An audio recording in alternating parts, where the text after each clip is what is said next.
হরে কৃষ্ণ, হরে রাম। আমার শতকোটি প্রণাম। বাবা, তোমরা সবাইকে ভালো রেখো, কারণ দুর্গা পূজা আসছে। সবাই তো মেতে থাকবে এতে, কারণ তারা তো বোঝে না। ইয়ং জেনারেশন তো তারা জানে যে এটা একটা আনন্দ। আনন্দ যে ভক্তি, এটা সেটা বোঝে না ওরা। ওরা ভক্তির বদলে আনন্দটাই উপভোগ করে। তাই তুমি অন্তত তুমি তো বোঝো। আর ভগবান শিব, ভগবান কৃষ্ণ, রাম, সবার কাছে আমার অনুরোধ, এদের তুমি ভালো রেখো, সুবুদ্ধি দাও। কারণ এরা তো জানে শুধু পুজো করতে হয়, মদ মাংস এইসব খেয়ে আনন্দ করার জন্যে। আর 3-4 দিন এরা মহা খুশিতে আনন্দ করবে, করে তারপরে যখন বিজয়ার দিন তারা ওই সবাইকে ডাকবে, আসো সিঁদুর পরাও, করো। এটা নিয়মটা করে, কিন্তু সেটা ও আনন্দ করে, ভক্তি করে নয়। এরা ভক্তি জানে না। তারপরে কি করবে, সেই বিজয় দশমীর দিন নিয়ে যেয়ে ওই জলে ডুবিয়ে দিয়ে আসবে। তাই এদের যত অপরাধ তুমি ক্ষমা করো। এরা তো যেভাবে করতে হয় সেভাবে এরা করে না। তাই এদের জন্যে আমি তোমার কাছে শত শত কোটি প্রণাম আর শত শত কোটি মিনতি করছি।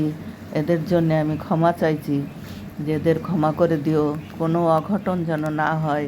এবার তো শুনছি যে মা আসছে এমন ক্ষণে, যে ক্ষণটা নাকি ভালো না।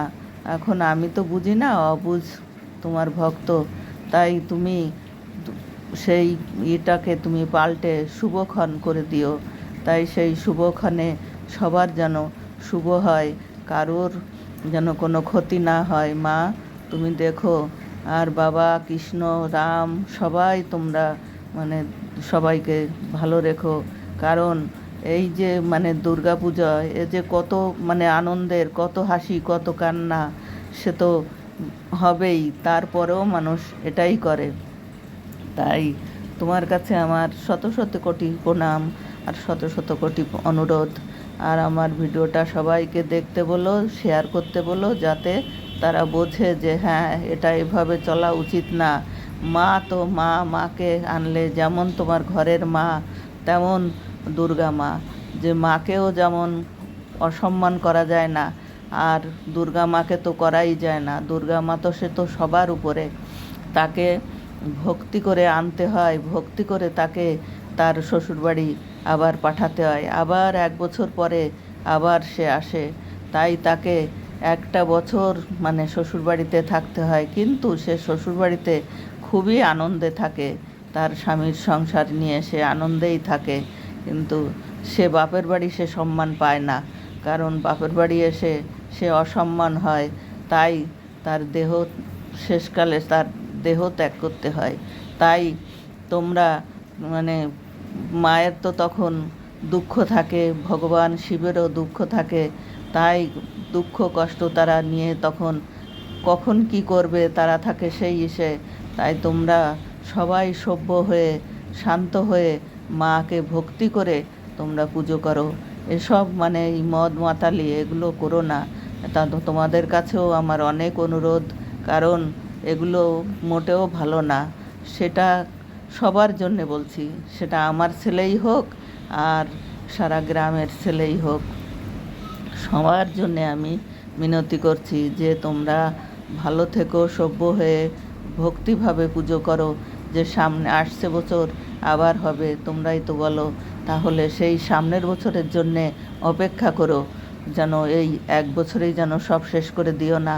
তাই সবাইয়ের জন্যে আমি কামনা করো, আর সবাই বুদ্ধি করে সবাই চলো, যে না, আমাদের এইভাবে, আমরা তো দুর্গা আমাদের মা, ভক্তি মা।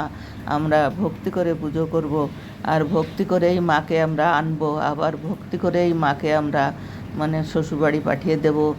আমার শব্দগুলো আমি বের করতে পারি না, যে বিদায় শব্দ, সেটাও আমার বলতে খুব খারাপ লাগে। তাই তাকে শ্বশুরবাড়ি, সশরীরে শ্বশুরবাড়ি সে চলে যাক, আবার 1 বছর পরে আবার আসবে মা, আবার বাপের বাড়ি।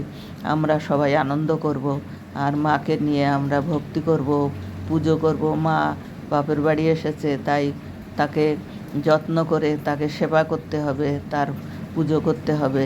এগুলো মেনে চলা সবার কর্তব্য, কিন্তু সবাই বোঝে না। যারা এই পুজো করে, যারা এই উদ্যোক্তা, মানে যারা এই যে ইয়ং ছেলেরা এগুলো তো করে, কিন্তু তারা কিন্তু এর মানে বোঝে না, না এর মর্ম বোঝে। এরা শুধু করতে হয় আনন্দ করার জন্যে। এই আনন্দ ঠিক না। এই আনন্দ মানে এইভাবে আনন্দ করে পুজো করা যায় না। তাদের ভক্তি করে, তাদের এই 3টে দিন আনন্দর ভিতর দিয়ে ভক্তি করো। আর যেটা মানে ভগবান, সে তো নেশা করতো, ভাং খেত, তাই বলে কি তোমরাও করবে? তোমরা তো ভগবান না। ভগবান ছিল, সে তার ব্যাপার আলাদা। সে একটা কি বলবো, সেই ঈশ্বর সে যেভাবে সে থাকতো, শ্মশানে মশানে পড়ে থাকতো। তোমরা কি তাই থাকো? তোমরা তা থাকো না। কিন্তু তোমরা তার সঙ্গে জেদ করে যে হ্যাঁ সে খেত আমরাও খাবো, ওইটা ভুল। তাহলে সে তো ভগবান, সে তো সারা পৃথিবীর ভালো করেছে, সে তো সবার মঙ্গল করেছে। তোমরাও করো, তাহলেই তো মানে সেটা হবে।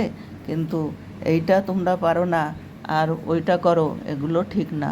তাই তোমাদের কাছে আমার অনেক অনেক মিনতি, ভক্তরা, সন্তানরা, তোমরা ভালো হয়ে চলো, সভ্য হয়ে চলো। মাকে নিয়ে আসো, এনে মার পুজো করে আবার মাকে সশরীরে তার শ্বশুরবাড়ি, তার স্বামীর ঘরে তাকে পাঠিয়ে দাও। তবেই তোমাদের মানে মনস্কামনা পূর্ণ হবে, বা তোমরা ভালো থাকবে। তাই এটাই আমি বলছি যে ভগবান তুমি, আর এরা তো অবুঝ, বললেও বুঝবে না, তাই তুমি ক্ষমা করো ওদের ক্ষমা করো। ওরা তো আনন্দ করে তোমার নামে, তাই না? তোমাকে আনার জন্যে, মা দুর্গাকে আনার জন্যেই তারা আনন্দ করে। এরা তো অবুঝ, এদের বুদ্ধি নেই, তাই তুমি ওদের ক্ষমা করো। হরে কৃষ্ণ, হরে কৃষ্ণ।